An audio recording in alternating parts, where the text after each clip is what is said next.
Hi అండి, అందరు ఎలా ఉన్నారు? నేనైతే చాలా బాగున్నాను. ఈరోజు వీడియో వచ్చేసి ఆంధ్ర స్పైసీ ఫుడ్లో పెసర బోండాల పులుసు అండి.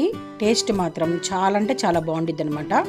ఇది పెసర బోండాలు మా చీరాల ఫేవరెట్ అండి. పెసర బోండాలు అనేది వాటితో నేను ఇప్పుడు పులుసు అనేది ప్రిపేర్ చేస్తున్నాను. ముందుగా స్టవ్ వెలిగించుకొని ఒక ప్యాన్ పెట్టుకొని ఒక మట్టి పాత్ర పెట్టుకున్నాను. ఆ మట్టి పాత్రలో కొద్దిగా వేడెక్కగానే కొంచెం నూనె వేసుకొని నూనె కాగిన తర్వాత తాలింపు గింజలు, అలాగే అవి వేగిన తర్వాత కరివేపాకు, ముందుగా కట్ చేసి పెట్టుకున్న ఉల్లిపాయ అలాగే టమాటో కూడా బాగా మగ్గిపోవాలి ఈ నూనెలో. దానివల్లే మనకి మంచి టేస్ట్ అనేది వస్తుంది అనమాట. ఆ తర్వాత కొద్దిగా పసుపు, ఉప్పు. ఒక్కసారి మీరు కూడా ట్రై చేయండి. పెసర బొండాలతో పులుసు చాలా బాగుంటుంది. అంటే నేను మధ్యాహ్నం పెసర బొండాలు తెచ్చుకొని నైట్ ఇలా పులుసు పెట్టుకొని నెక్స్ట్ డే రోజు ఈ పులుసు అనేది మేము తింటామండి. ఆ పులుసు అనేది ఆ బొండాలకు బాగా పట్టి మంచి టేస్ట్ వస్తుంది అనమాట. ఒక్కసారి మీరు కూడా పెసర బొండాలతో పులుసు ప్రిపేర్ చేసుకోండి. ఆ తర్వాత కొంచెం అల్లం వెల్లుల్లి పేస్ట్ వేసాను, కొంచెం ఉప్పు కూడా వేసుకున్నానండి. ఈ మధ్యలో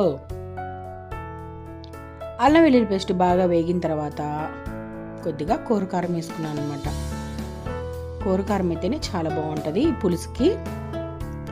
కొంచెం కారం వేసుకొని ఆ కారం కూడా కొద్దిగా వేగిన తర్వాత నేను ముందుగా కొద్దిగా చింతపండు నానబెట్టి ఉంచుకున్నాను.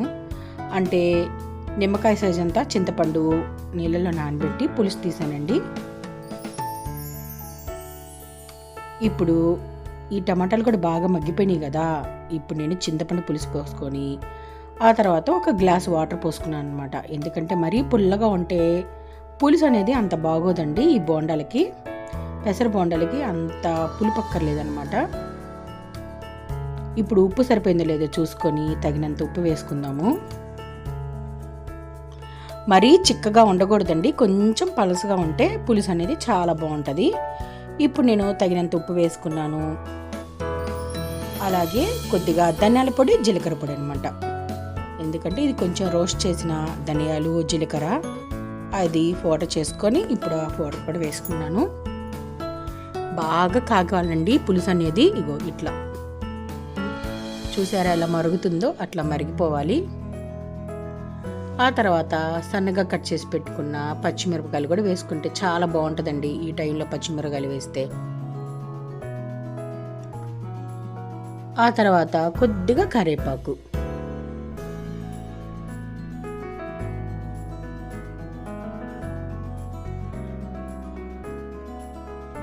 ఇప్పుడైతే పులుసు బాగా కాగిపోయిందండి.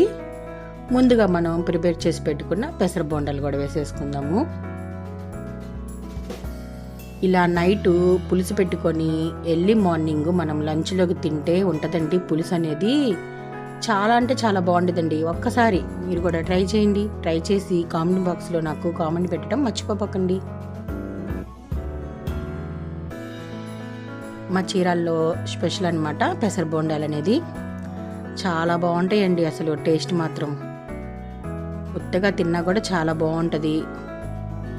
ఇలా పులుసులో వేసుకున్నా బాగుంటుంది, కర్రీ వండుకున్నా కూడా చాలా అంటే చాలా బాగుంటుందండి.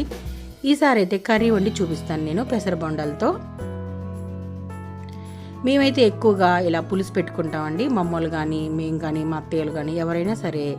పులుసు అయితే రెడీ అయిపోయిందండి. ఇప్పుడైతే సన్నగా కట్ చేసి పెట్టుకున్న కొత్తిమీర అనమాట. టేస్ట్ అయితే చాలా బాగుంటుంది పెసర బొండాల పులుసు. వీడియో నచ్చితే లైక్ చేయండి. ఓకే అండి, బాయ్.